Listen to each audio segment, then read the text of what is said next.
नमो भगवते तस्मै कृष्णायादभुतकर्मणे रूप नाम विभेदेन जगत्कीर्तियो यतः सच्चिदानन्दरूपाय विश्वोत्पत्त्यादिहेतवे तापत्रयविनाशाय श्रीकृष्णाय वयं नुमः। श्रीमद्भागवत महापुराण चतुर्थ स्कंध 9वां अध्याय। ध्रुव का वर पाकर घर लौटना। श्री मैत्रेय जी कहते हैं, विदुर जी, भगवान के इस प्रकार आश्वासन देने से देवताओं का भय जाता रहा और वे उन्हें प्रणाम करके स्वर्गलोक को चले गए। तदंतर विराट स्वरूप भगवान गरुड़ पर चढ़कर अपने भक्त को देखने के लिए मधुवन में आए।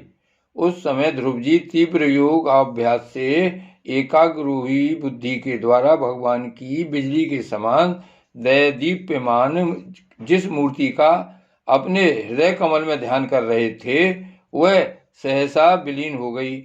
इससे घबराकर उन्होंने ज्यों ही नेत्र खोले कि भगवान के उसी रूप को बाहर अपने सामने खड़ा देखा।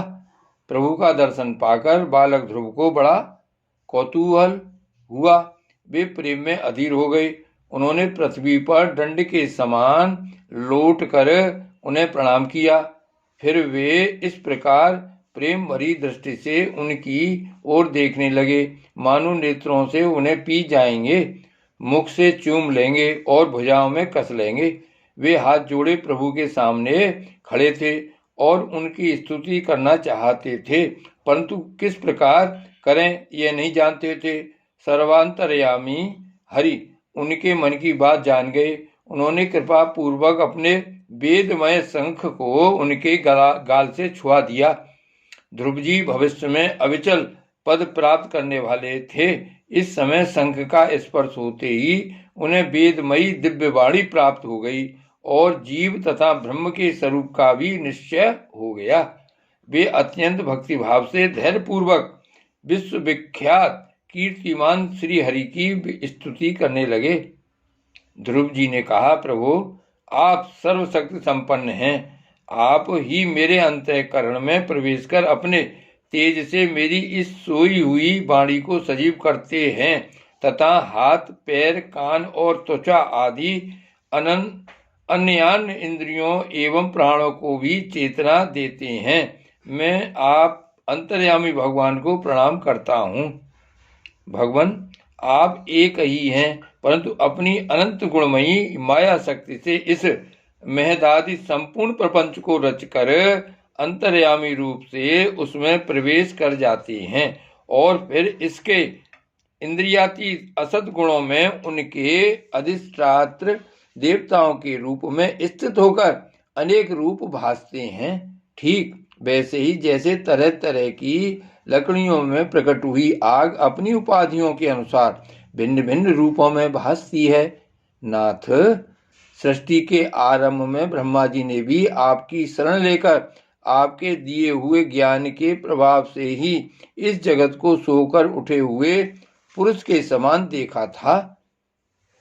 दीनबंधु, उन्हीं आपके चरण तल का मुक्त पुरुष भी आश्रय लेते हैं। कोई भी कृतज्ञ पुरुष उन्हें कैसे भूल सकता है।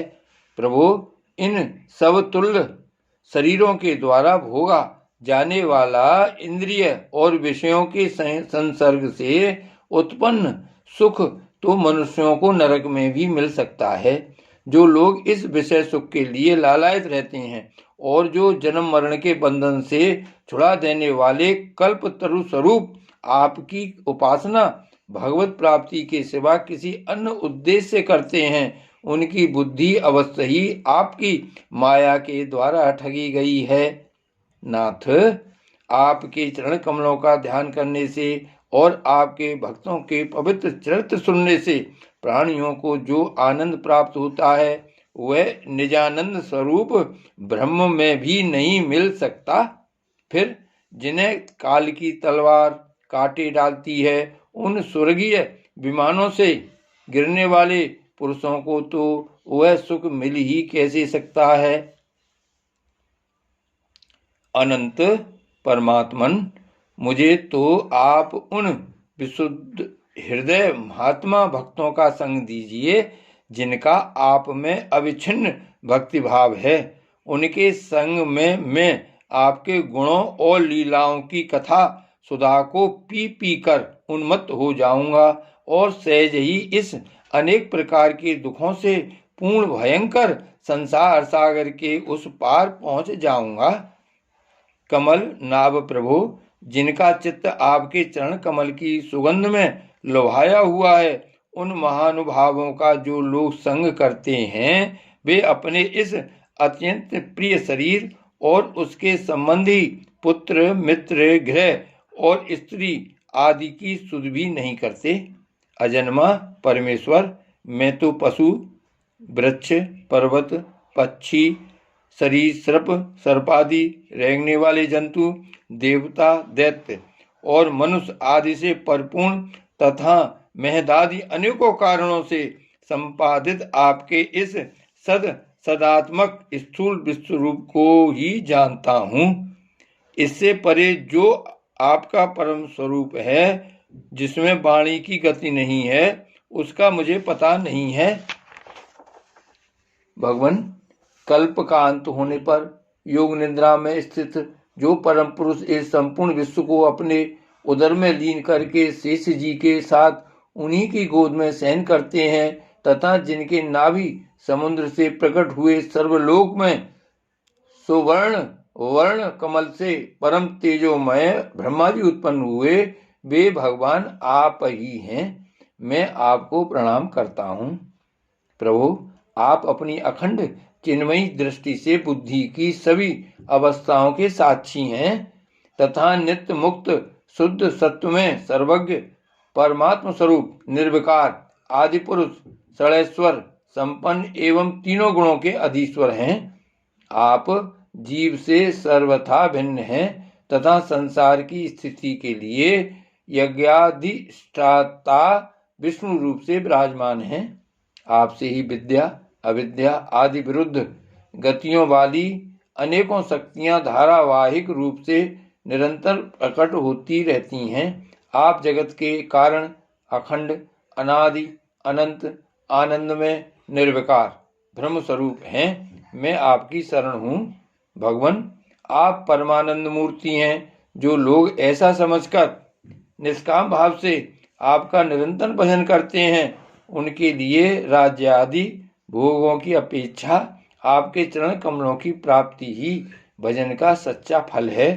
स्वामिन, यद्यपि बात ऐसी ही है तो भी गौ जैसे अपने तुरंत के जन्मे हुए बछड़े को दूध पिलाती और व्यज्ञादि से बचाती रहती है, उसी प्रकार आप भी भक्तों पर कृपा करने के लिए निरंतर विकल रहने के कारण हम जैसे सकाम जीवों की भी कामना पूर्ण करके उनकी संसार वैसे रक्षा करते रहते हैं। श्री मैत्री जी कहते हैं, विदुर जी, जब शुभ संकल्प वाले मतिमान ध्रुव जी ने इस प्रकार स्तुति की, तब भक्त वत्सल भगवान उनकी प्रशंसा करते हुए कहने लगे। श्री भगवान ने कहा, उत्तम व्रत का पालन करने वाले राजकुमार, मैं तेरे हृदय का संकल्प जानता हूँ। यद्यपि उस पद का प्राप्त होना बहुत कठिन है, तो भी मैं तुझे वह देता हूँ, तेरा कल्याण हो। भद्र, जिस तेजो में अविनाशी लोक को आज तक किसी ने प्राप्त नहीं किया, जिसके चारों ओर ग्रह नक्षत्र और तारागण रूप ज्योतिष चक्र उसी प्रकार चक्कर काटता रहता है जिस प्रकार मेढ़ी के चारों ओर दवरी के बैल घूमते रहते हैं। अवान्तर कल्प पर्यंत रहने वाले अन्य लोकों का नाश हो जाने पर भी जो स्थिर रहता है तथा तारागण के सहित धर्म अग्नि कश्यप और शुक्र आदि नक्षत्र एवं सप्तऋषिगण जिसकी प्रदक्षिणा किया करते हैं, वह ध्रुव लोक मैं तुझे देता हूँ। यहाँ भी जब तेरे पिता तुझे राज्य राज सिंहासन देकर वन को चले जाएंगे, तब तू 36,000 वर्ष तक धर्म पूर्वक पृथ्वी का पालन करेगा। तेरी इंद्रियों की शक्ति ज्यों की त्यों बनी रहेगी। आगे चलकर किसी समय तेरा भाई उत्तम शिकार खेलता हुआ मारा जाएगा। तब उसकी माता सुरुचि पुत्र प्रेम में पागल होकर उसे वन में खोजती हुई दावानल में प्रवेश कर जाएगी। यज्ञ मेरी प्रिय मूर्ति है। तू अनेकों बड़ी बड़ी दक्षिणा वाले यज्ञों के द्वारा मेरा यजन करेगा तथा यहाँ उत्तम उत्तम भोग भोग कर अंत में मेरा ही स्मरण करेगा। इससे तू अंत में संपूर्ण लोकों के वंदनीय और सप्त ऋषियों से भी ऊपर मेरे निज धाम को जाएगा, जहाँ पहुँच जाने पर फिर संसार में लौटकर नहीं आना होता है। श्री मैत्रेय जी कहते हैं, बालक ध्रुव से इस प्रकार पूजित हो और उसे अपना पद प्रदान कर भगवान श्री गणध्वज उसके देखते देखते अपने लोक को चले गए। प्रभु की चरण सेवा से संकल्पित वस्तु प्राप्त हो जाने के कारण यद्यपि ध्रुव जी का संकल्प तो निवृत्त हो गया, किंतु उनका चित्त विशेष प्रसन्न नहीं हुआ। फिर भी वे अपने नगर को लौट गए। विदुर जी ने पूछा, ब्राह्मण, मायापति श्री हरि का परम पद तो अत्यंत दुर्लभ है और मिलता भी उनके चरण कमलों की उपासना से ही है। ध्रुव जी भी सार का पूर्ण विवेक रखते थे, फिर एक ही जन्म में उस परम पद को पा लेने पर भी उन्होंने अपने को अकृतार्थ क्यों समझा? श्री मैत्रेय जी ने कहा, ध्रुव जी का हृदय अपनी सौतली माता के वाग्बाणों से बिंध गया था तथा वर मांगने के समय भी उन्हें उनका स्मरण बना हुआ था। इसी से उन्होंने मुक्तिदाता श्री हरि से मुक्ति नहीं मांगी। अब जब भगवत दर्शन से वह मनोमालिन्य दूर हो गया तो उन्हें अपनी इस भूल के लिए पश्चाताप हुआ। ध्रुव जी मनी मन कहने लगे, अहो सनकादि ऊर्ध्वरेता नैष्ठिक ब्रह्मचारी सिद्ध भी जिन्हें समाधि द्वारा अनेकों जन्मों में प्राप्त कर पाते हैं, उन भगवत चरणों की छाया को मैंने 6 महीने में ही पा लिया, किंतु चित्त में दूसरी वासना रहने के कारण मैं फिर उनसे दूर हो गया। अहो मुझ मंद भाग्य की मूर्खता तो देखो। मैंने संसार पास को काटने वाले प्रभु के पाद पद्मों में पहुंचकर भी उनसे नाशवान वस्तु की ही याचना की। देवताओं को स्वर्ग भोग के पश्चात फिर नीचे गिरना होता है, इसलिए वे मेरी भगवत प्राप्ति रूप उच्च स्थिति को सहन नहीं कर सके। अतः उन्होंने ही मेरी बुद्धि को नष्ट कर दिया। तभी तो मुझ दुष्ट ने नारद जी की यथार्थ बात भी स्वीकार नहीं की। यद्यपि संसार में आत्मा के सिवा दूसरा कोई भी नहीं है, तथापि सोया हुआ मनुष्य जैसे स्वप्न में अपने ही कल्पना किए हुए व्याघ्रादि से डरता है, उसी प्रकार मैंने भी भगवान की माया से मोहित होकर भाई को ही शत्रु मान लिया और व्यर्थ ही द्वेष रूप हार्दिक रोग से जलने लगा। जिन्हें प्रसन्न करना अत्यंत कठिन है, उन्हीं विश्वात्मा श्री हरि को तपस्या द्वारा प्रसन्न करके मैंने जो कुछ मांगा है वह सब व्यर्थ है। ठीक उसी तरह जैसे गतायु पुरुष के लिए चिकित्सा व्यर्थ होती है।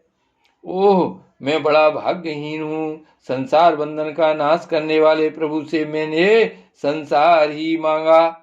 मैं बड़ा ही पूर्णहीन हूँ। जिस प्रकार कोई कंगला किसी चक्रवर्ती सम्राट को प्रसन्न करके उससे तुष सहित चावलों की कनी मांगे, उसी प्रकार मैंने भी आत्मानंद प्रदान करने वाले श्री हरि से मूर्खतावश व्यर्थ का अभिमान बढ़ाने वाले उच्च पदादि ही मांगे हैं। श्री मैत्रेय कहते हैं, तात तुम्हारी तरह जो लोग श्री मुकुंद पादारविंद मकरंद के ही मधुकर हैं, जो निरंतर प्रभु की चरण से रजकाई सेवन करते हैं और जिनका मन अपने आप आई हुई सभी परिस्थितियों में संतुष्ट रहता है, वे भगवान से उनकी सेवा के सिवा अपने लिए और कोई भी पदार्थ नहीं मांगते। इधर जब राजा उत्तानपाद ने सुना कि उनका पुत्र ध्रुव घर लौट रहा है, तो उन्हें इस बात पर वैसे ही विश्वास नहीं हुआ जैसे कोई किसी के यमलोक से लौटने की बात पर विश्वास न करे। उन्होंने यह सोचा कि मुझ अभागे का ऐसा भाग्य कहाँ, परंतु फिर उन्हें देवर्षि नारद की बात याद आ गई। इससे उनका इस बात में विश्वास हुआ और वे आनंद के वेग से अधीर हो उठे। उन्होंने अत्यंत प्रसन्न होकर यह समाचार लाने वाले को एक बहुमूल्य हार दिया।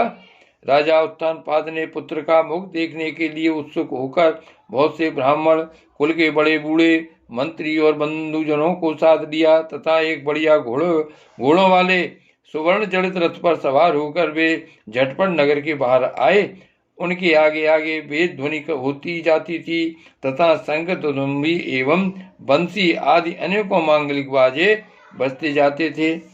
उनकी दोनों रानियां सुनीति और सुरुचि भी सुवर्ण में आभूषणों से विभूषित हो राजकुमार उत्तम के साथ पालकियों पर चढ़कर चल रही थीं।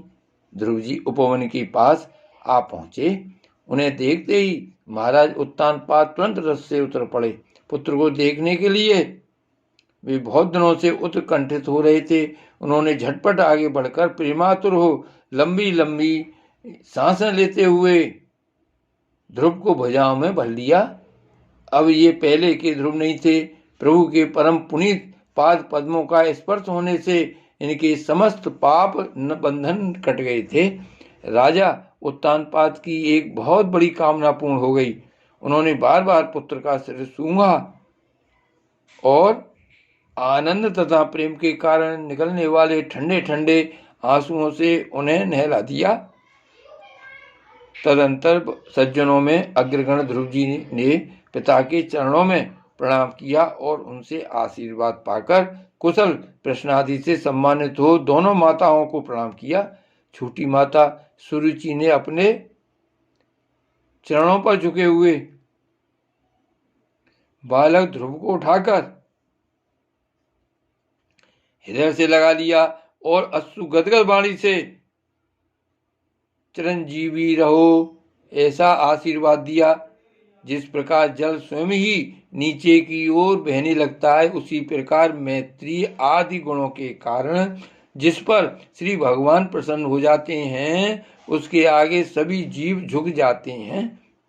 इधर उत्तम और ध्रुव दोनों ही प्रेम से विफल होकर मिले। एक दूसरे के अंगों का स्पर्श पाकर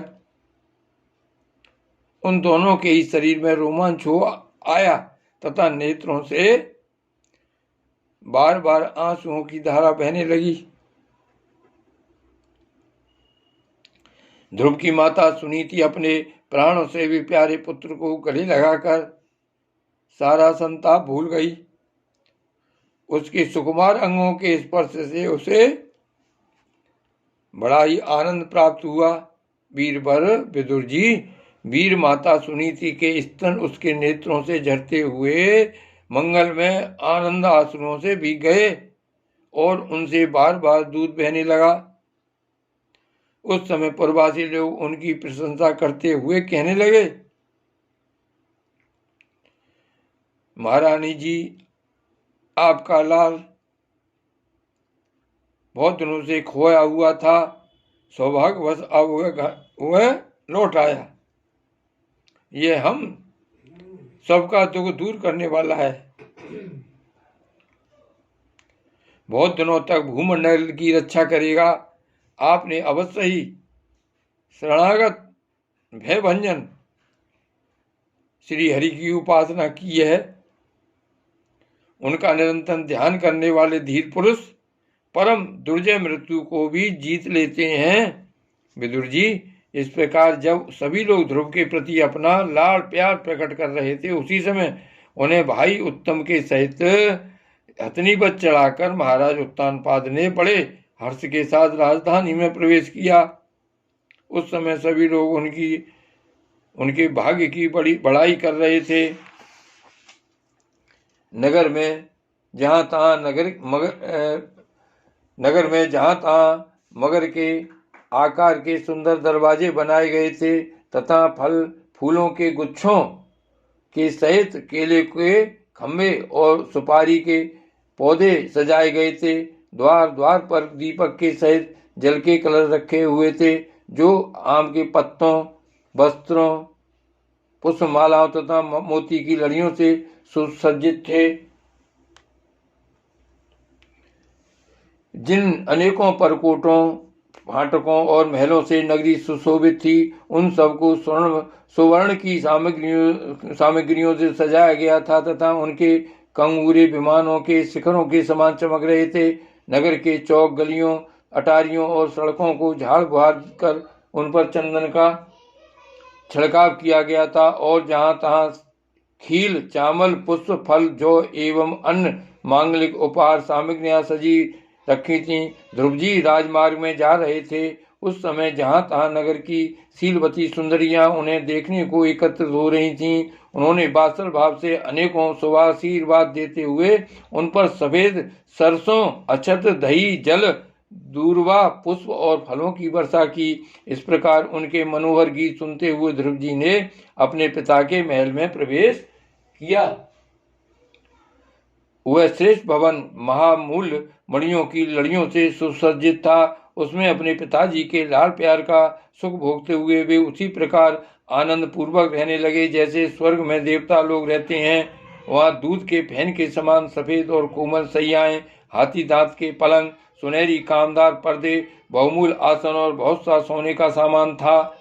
उसकी स्फटिक और महामरकत मणि यानी पन्ने की दीवारों में रत्नों की बनी हुई स्त्री मूर्तियों पर रखे हुए मणिमय दीपक जगमगा रहे थे। उस महल के चारों ओर अनेक जाति के दिव्य वृक्षों से सुशोभित उद्यान थे, जिनमें नर और मादा पक्षियों का कलरव तथा मतवाले भवनों का गुंजार होता रहता था। उन बगीचों में वैदुर्मणि यानी पोखराज की सीढ़ियों से सुशोभित बावलियां थीं, जिनमें लाल, नीले और सफेद रंग के कमल खिले रहते थे तथा हंस, कारंडव, चकवा एवं सारस आदि पक्षी कीड़ा करते रहते थे। राजऋषि उत्तानपाद ने अपने पुत्र के प्रति अद्भुत प्रभाव की बात देवऋषि नारद से पहले ही सुन रखी थी। अब उसे प्रत्यक्ष वैसा ही देखकर उन्हें बड़ा आश्चर्य हुआ। फिर यह देखकर कि अब ध्रुव तरुण अवस्था को प्राप्त हो गए हैं, आवत वर्ग उन्हें आदर की दृष्टि से देखते हैं तथा प्रजा का भी उन पर अनुराग है। उन्होंने उन्हें निखिल भूमंडल के राज पर अभिषिक्त कर दिया। उन्होंने उन्हें निखिल भूमंडल के राज्य पर अभिषिक्त कर दिया और आप वृद्धावस्था आई जानकर आत्मस्वरूप का चिंतन करते हुए संसार से विरक्त होकर वन को चल दिए। श्री भागवत भगवान की जय। श्री गोवर्धन नाथ की जय। श्री वल्लभाधीश की जय। परम दयालु गोसाई जी की जय। श्याम स्वरूप श्री यमुने महारानी की जय। श्री गोकुलनाथ की जय। जय जय श्री गोकुलेश। जय जय श्री गोकुलेश।